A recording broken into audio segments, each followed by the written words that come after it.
మెహర్ బాబాకి జై. బాబా కృపా కటాక్షంతో ప్రతి రోజు కూడా లెజన్ హ్యుమానిటీ అనే గ్రంథాన్ని చదువుకుంటూ ఉన్నాము. అనేక విషయాలు బాబా చెప్పినటువంటి ఆ సహవాసులో చెప్పినటువంటి అనేక విషయాల్ని ఇక్కడ డాన్ స్టీవెన్స్ పొందుపరచడం జరిగింది. వాటిని ఒక్కొక్కటిగా తెలుసుకుంటూ ఉన్నాం.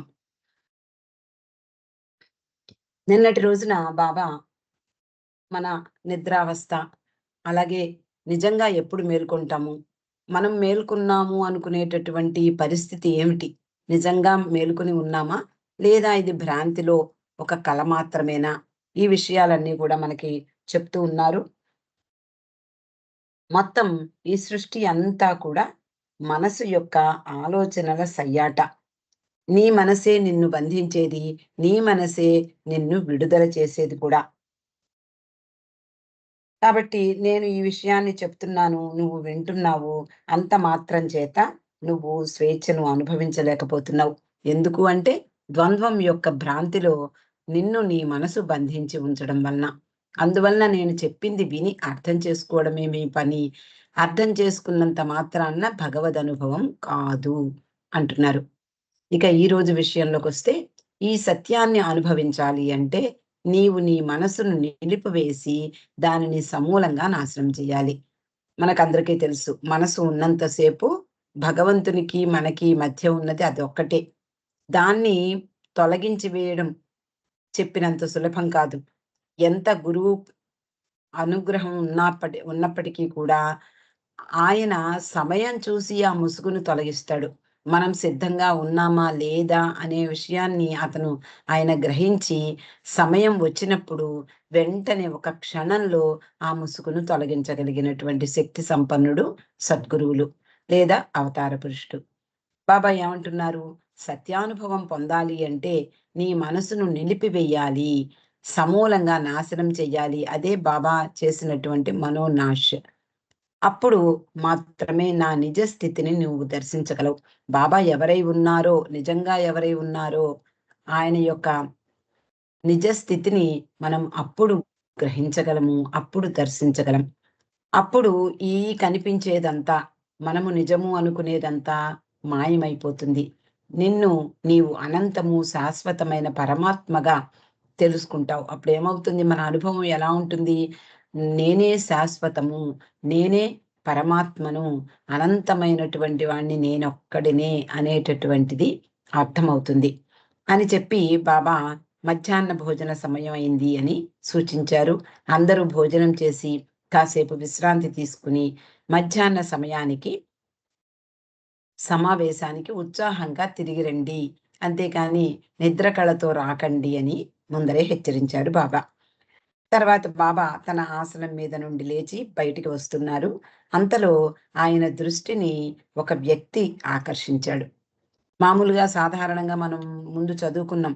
సా ఈ సహవాస కార్యక్రమాలకు వచ్చినటువంటి వాళ్ళందరి యొక్క వాళ్ళు ప్యాంట్లు ధరించారని, చొక్కాలు వేసుకున్నారు, లేదా కొంతమంది ధోవతులు ధరించారు.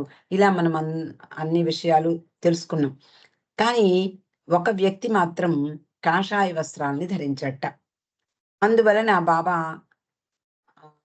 అతనిని చూసి ఒక క్షణం ఆగారు. ఏమిటిది? ఏమిటి వేషం అని అడిగారు. అంతే కదా! నిజంగా వేషమే అది. మామూలుగా సాధారణంగా మనం రోజు వేసుకునే దుస్తులు ధరించడం అనేది పెద్ద వేషంగా అనిపించదు.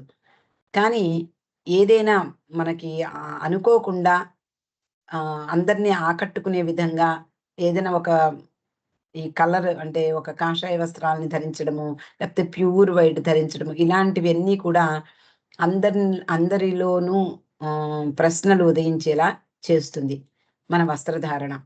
కాబట్టి మనం ఎప్పుడు కూడా వాటి పట్ల కొంచెం అప్రమత్తంగానే ఉంటాం. కానీ ఈ బాబా బయటికి వస్తున్నంత ఆ సమయంలో ఒక వ్యక్తి కాషాయ వస్త్రాలు ధరించి కనిపించాడు. బాబా అతన్ని తీక్షణంగా చూశారట. ఏమిటిది?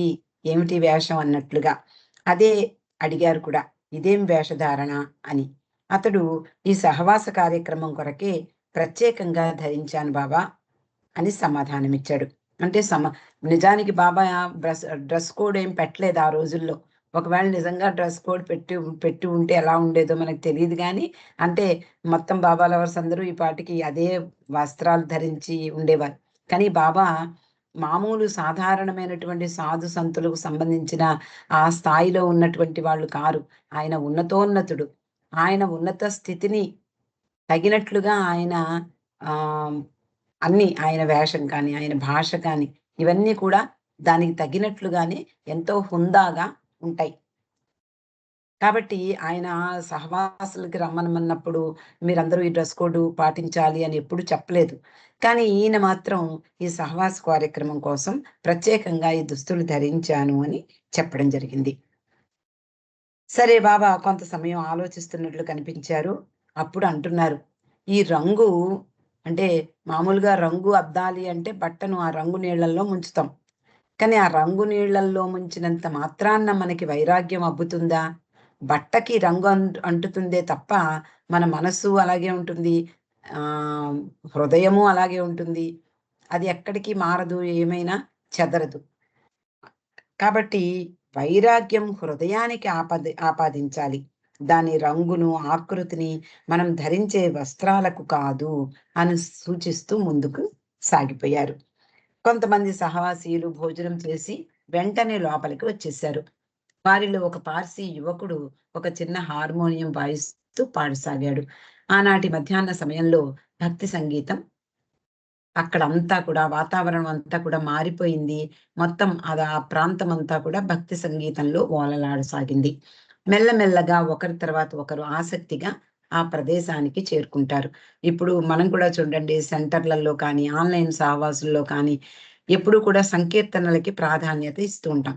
సంకీర్తన ప్రాధాన్యత ఏమిటి అంటే, సంకీర్తనలు విన్న చెవులకు బాబా మాటలు కానీ, సందేశాలు కానీ, లేదా వేదాంత విషయాలు కానీ ఇవన్నీ కూడా మనం సిద్ధమవుతాం అన్నమాట. ఆహ్, సంగీత ఝరిలో లేదా సంకీర్తన కార్యక్రమంలో పాల్గొన్నటువంటి మనము దానికి ట్యూన్ అవుతాం. కాబట్టి వెంటనే మనము ఏదో ఒక బాబా సందేశాలు చెప్పుకోవడము, లేదా ఏదైనా పుస్తకాలు చదువుకోవడము జరుగుతూ ఉంటుంది. కాబట్టి సంకీర్తన అనేది బాబా చాలా ప్రాధాన్యత ఇచ్చేవారు. అంతేకాకుండా ఆయన కూడా అందులో లీనమయ్యి వింటూ ఉండేవారు. క్రమక్రమంగా భగవంతుని సంకీర్తనలో అందరూ గొంతులు కలుపుతూ ఉన్నారు. కవితా సౌరభ్యం అంటే నిజానికి సాహిత్యము బావుండాలి. సంగీతము దానికి అనువుగా ఉండాలి. అలా 2 ఆ మేళవింపు 2 బాగున్నప్పుడే అది శ్రావ్యంగా హృదయానికి హత్తుకునేలాగా ఉంటుంది. కాబట్టి ఆ కవితా సౌరభం అలాగే ఉంది. ఆ సౌందర్యము, ఆ పదాల కూర్పు, అంతేకాకుండా సంగీతము కూడా ఒకేలాగా ఉన్నాయి. మధ్య మధ్యలో ఎవరో ఒకళ్ళు తరచు ఆసు కవిత్వం కూడా చెప్తూ ఉంటున్నారు. అంటే ఆసువుగా ఒక పదాన్ని ఆహ్, హే పరమాత్మ అంటూను అలా ఏదో ఒక ఆసువుగా ఒక పదాన్ని తీసుకొచ్చి బాబా ఆ గానంలో కలిపేస్తూ ఉన్నారు. అంతలో మరో వ్యక్తి 2 తబలాలు పట్టుకుని పాడుతున్న వ్యక్తికి, అతని వెనక ఉన్నటువంటి గోడకు మధ్యలో కాస్త స్థలం ఉంటే అక్కడ చోటు చేసుకొని కూర్చున్నాడు. అతడు కూడా అతన్ని కూడా వర్ణిస్తున్నాడు డాన్ స్టీవెన్స్. లోతైన కళ్ళున్నాయి, నెరసిన జుట్టు, సన్నని ఆకారం కలిగినటువంటి అతడు తనకు కుడివైపున ఒక తబలాను అమర్చుకున్నాడు. పాడుతున్న వారికి అనుగుణంగా తబలాను సరిచేస్తూ పక్కనున్న తాళ్లను సవరించి క్రమంగా శృతి కలిపాడు. ఇదంతా సృష్టికర్త, ఈ సృష్టికి యజమాని, అవతార పురుషుడు. ఆ అవతార పురుషుడైనటువంటి మెహర్ బాబా యొక్క సన్నిధిలో ఈ ఆరాధనా కార్యక్రమం రాగతాళయుక్తంగా, శ్రావ్యంగా సాగుతోంది. తరచుగా తబలా ధ్వని ఉచ్చ స్థాయిలో వినిపిస్తోంది. లయకు అనుగుణంగా ఆయనలోని భావావేశాలు అతని కళ్ళ ద్వారా బయటపడుతున్నాయేమో అన్నట్లుగా ఉద్వేగభరితంగా ఆ తబలాని వాయిస్తున్నాడు. అలాగే అక్కడ ఈ గానంలో పరవశమైపోయి అక్కడ ప్రజలందరూ కూడా సహవాసీలందరూ కూడా నిజమైన భక్తి ప్రపత్తులతో కూడినటువంటి ఆ సంగీతంలో మైమరచి పరవశించిపోతున్నారు. అంతలో గాయకుని గాత్రానికి హార్మోనియం తబలా ధ్వనులతో పాటు వాటికి అనుగుణంగా వీణులకు విందు చేస్తూ మువ్వల సంబడి కూడా వినవచ్చింది.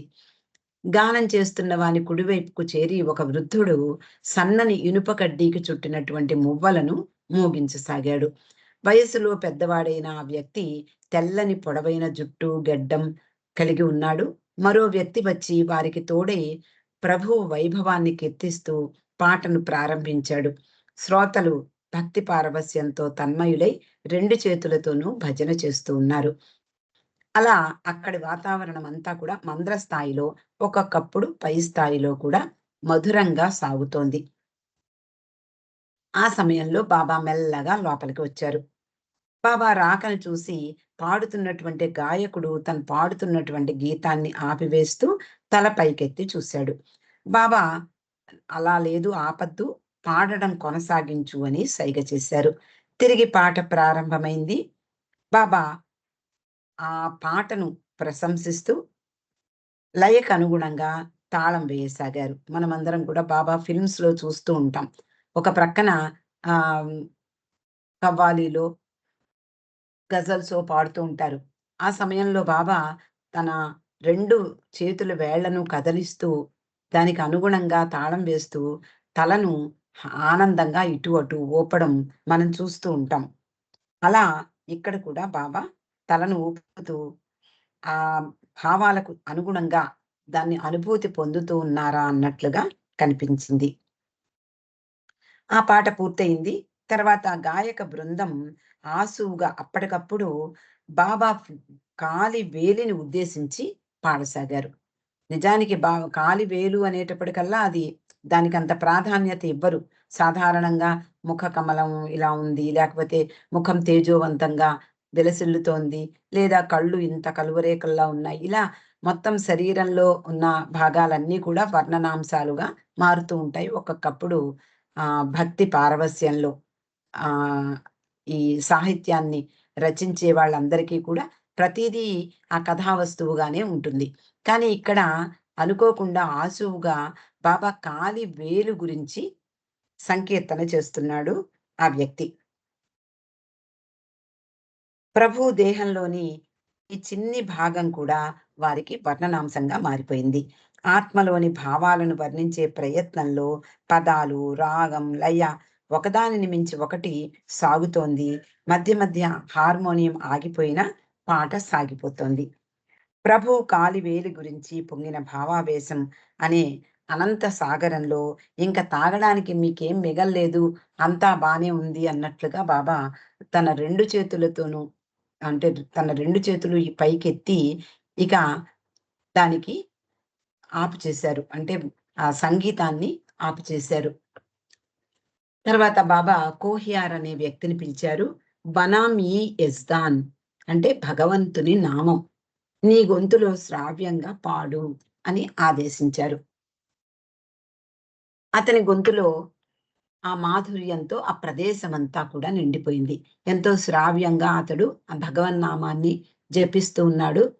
బాబా తన కుర్చీలో నుండి లేచి అతని ఎదుట చేతులు జోడించి అరమోట్పు కన్నులతో అద్భుతమైన ప్రార్థనలోని లయకనుగుణంగా ఊగుతూ నిలబడ్డారు. పాట పూర్తయింది. బాబా ఇంకా నిలబడే ఉన్నారు. అక్కడి వారిని ఉద్దేశించి సంజ్ఞలు ప్రారంభించారు. నేను యుగాలుగా ప్రజలందరికీ సర్వస్వము విడిచి నా వద్దకు రమ్మని పిలుపు ఇస్తూనే ఉన్నాను. మనము చదువుకున్నాం గతంలో ఒకసారి బాబాస్ కాల్ అని. అలా ప్రతి అవతారంలోనూ భగవంతుడు దైవీ మానవుడిగా వచ్చినప్పుడు ప్రతిసారి కూడా అందరినీ ఉద్దేశించి అన్నిటినీ వదిలిపెట్టేయండి. ఇదంతా భ్రాంతి. భ్రమలో బతకకండి. నా దగ్గరకు రండి.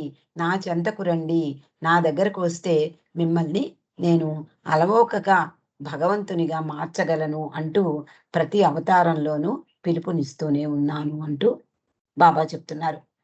మాయ నుండి విముక్తి పొందే మార్గం అదొక్కటే. అంటే భగవంతుణ్ణి ఆశ్రయించడం.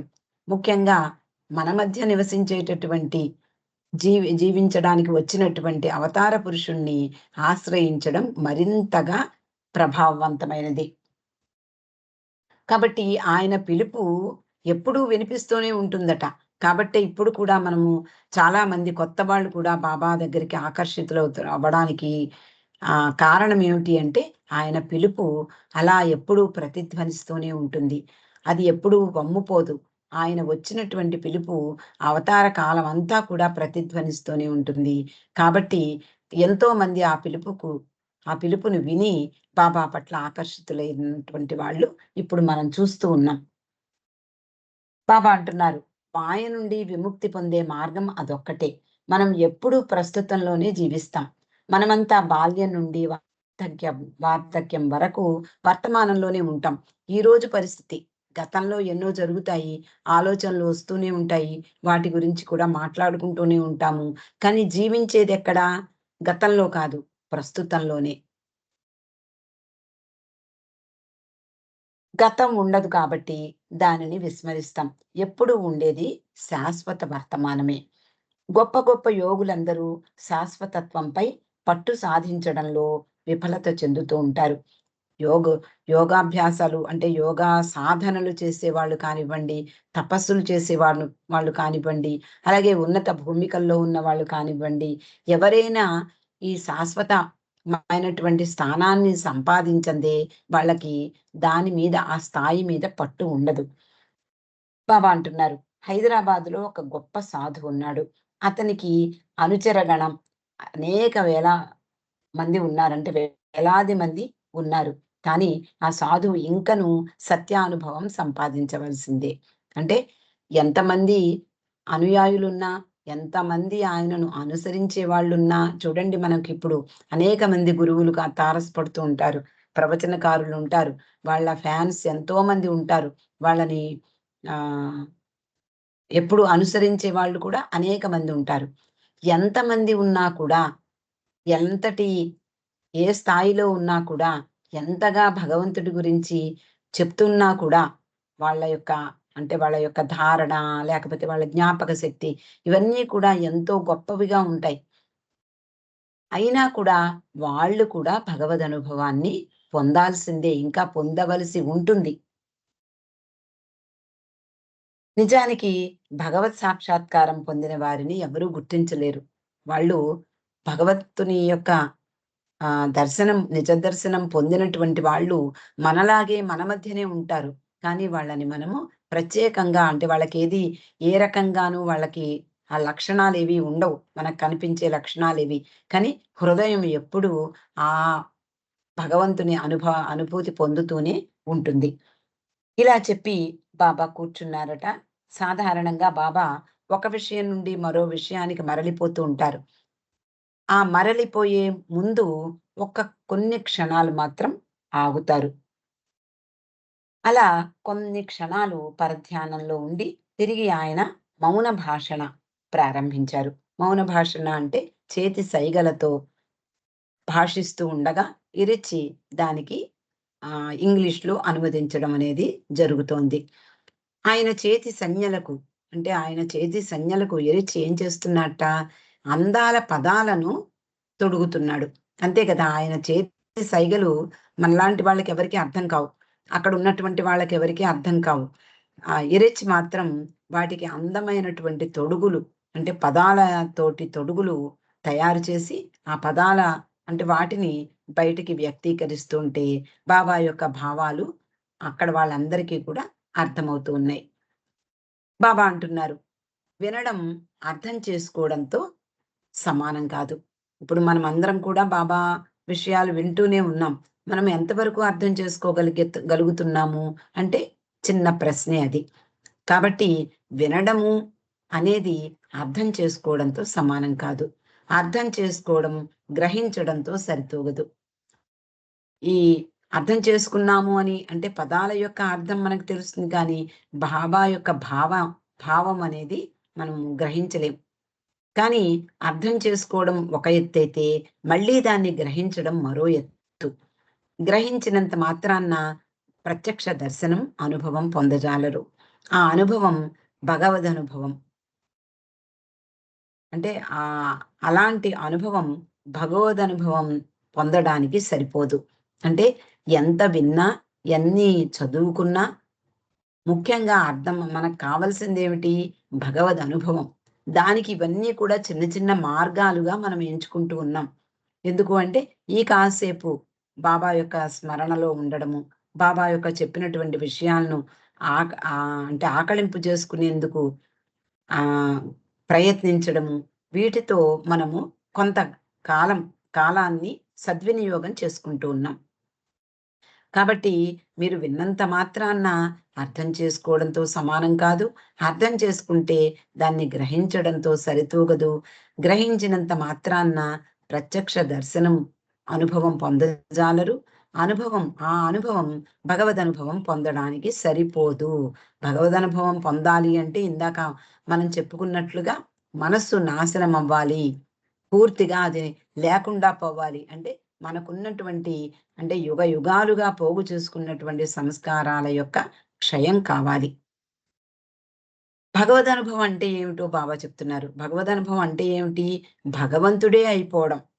అనగా ఎరుకతో నీవు నేను భగవంతుణ్ణి అని తెలుసుకోవడం. నిజానికి నీవు శాశ్వతంగా భగవంతుడివే.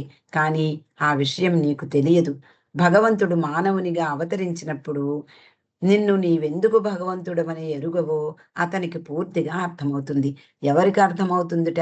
దైవీ మానవుడైనటువంటి అవతార పురుషునికి మాత్రమే ఈ పరిస్థితి అర్థమవుతుంది. ఎందుకు అంటే వాళ్ళు ఆహ్, వాళ్ళ దగ్గరికొచ్చేటటువంటి వాళ్ళు సద్గురువులు కానివ్వండి, అవతార పురుషులు కానివ్వండి, వాళ్ళ వాళ్ళ దగ్గరికి వచ్చేటటువంటి వ్యక్తుల యొక్క హ్మ్. గొప్పతనం అంటే వాళ్ళు ధరించినటువంటి దుస్తులు కానివ్వండి, వేసుకున్న నగలు ఇవేమీ వాళ్ళు చూడరు. వాళ్ళ నెత్తి మీద ఉన్నటువంటి సంస్కారాల భారం దాన్ని చూస్తారు అని చెప్తారు. అలా భగవంతునికి అంటే అవతరించినప్పుడు మాత్రమే మానవులు ఎందుకు తాము భగవంతుడని ఇంకా తెలుసుకోవటం లేదో అర్థమవుతుందిట. అలాగే నువ్వు ఏ విధంగా ఆ స్థితికి చేరుకోగలవో ఆయనకు తెలుసు. అంటే నీ మార్గం ఏమిటి? నీకున్నటువంటి సంస్కారాలేమిటి? ఆ సంస్కారాలను ఏ విధంగా తుడిచిపెట్టగలిగితే నువ్వు భగవంతునిగా మారగలవు. ఈ విషయం ఆయనకి మాత్రమే తెలుసు. కాబట్టి ఆయనే మన సంస్కారాలను అందుకనే మనము ఆయనకి సర్వము సమర్పించి ఆయనకు అంకితం కావాలి అనడంలో అర్థం అదే. కాబట్టి భగవదనుభవానికి ఒకే ఒక మార్గం ఉంది. ఆ మార్గంలో నిన్ను తీసుకువెళ్ళడానికి కఠినమైన నిబంధనలేవీ ఉండవు. ఆ మార్గం స్వయం పోషకాలైన సూక్ష్మ మనోమయ భూమికల గుండా పోతుంది. మనం ఆల్రెడీ స్థూల భూమికలో ఉన్నాం.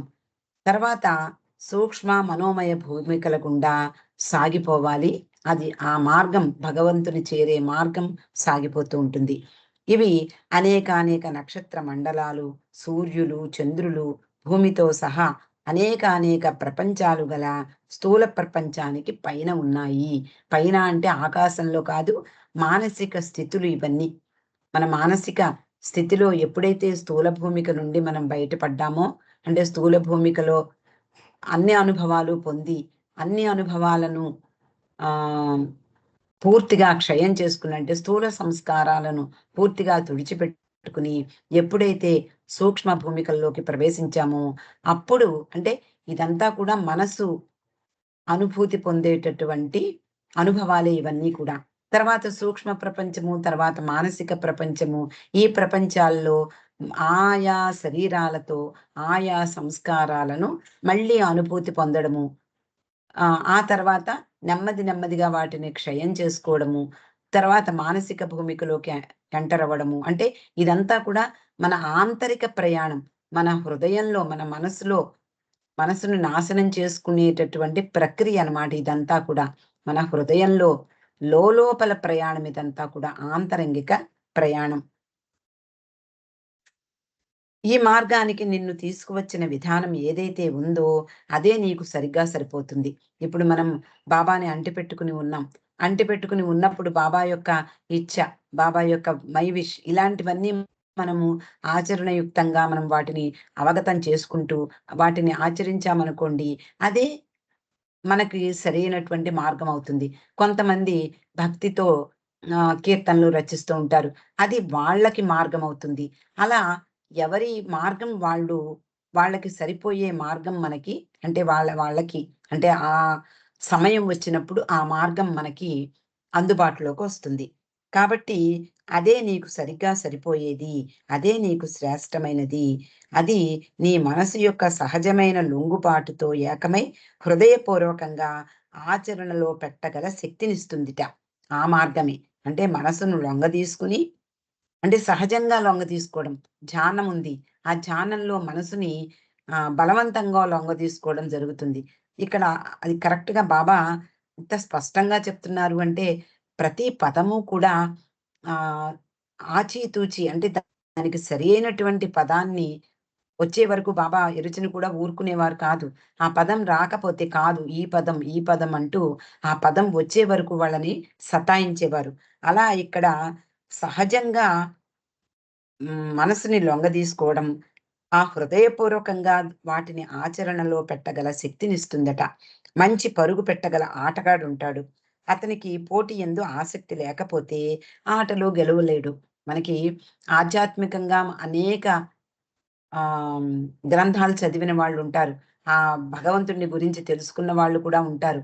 కానీ వాళ్ళకి దాని మీద ఆసక్తి లేదనుకోండి, ఎక్కడ వాళ్ళు అక్కడే ఉండిపోతూ ఉంటారు. అలా ఇక్కడ పోటీ యందు ఆసక్తి లేకపోతే పరుగు పెట్టగలిగిన శక్తి ఉన్నప్పటికీ అతడు ఆసక్తి లేకపోతే పరుగు పెట్టలేడు. ఎక్కడి వాడు అక్కడే ఉండిపోతాడు. ఆటలో గెలువలేడు. కానీ ఒక కుంటివాడుంటాడు. అతనికి కాళ్ళు లేకపోయినప్పటికీ పట్టుదలతో కుంటుకుంటూ గమ్యం చేరగలడు. అంటే ఆట యందు ఆసక్తి ఉన్నటువంటి ఒక కాలు లేకపోయినప్పటికీ కూడా ఆ వ్యక్తి ఆ పట్టుదలతో ఎలాగైనా సాధించాలి అనేటటువంటి ఆ స్పృహతో అతడు పందెం గెలిచేటటువంటి అవకాశం అతనికి ఉంటుంది. ఇక్కడికి ఈరోజు ముగించుకుందామండి. రేపు మళ్ళీ ఈ సమయంలో అంటే సారీ 4:30కి మనం మళ్ళీ మొదలుపెట్టుకుందాం. బాబా యొక్క కృపా కటాక్షంతో ఈ 'లిజన్ హ్యుమానిటీ' అనే గ్రంథాన్ని. అవతార్ మెహర్ బాబా కీ జై.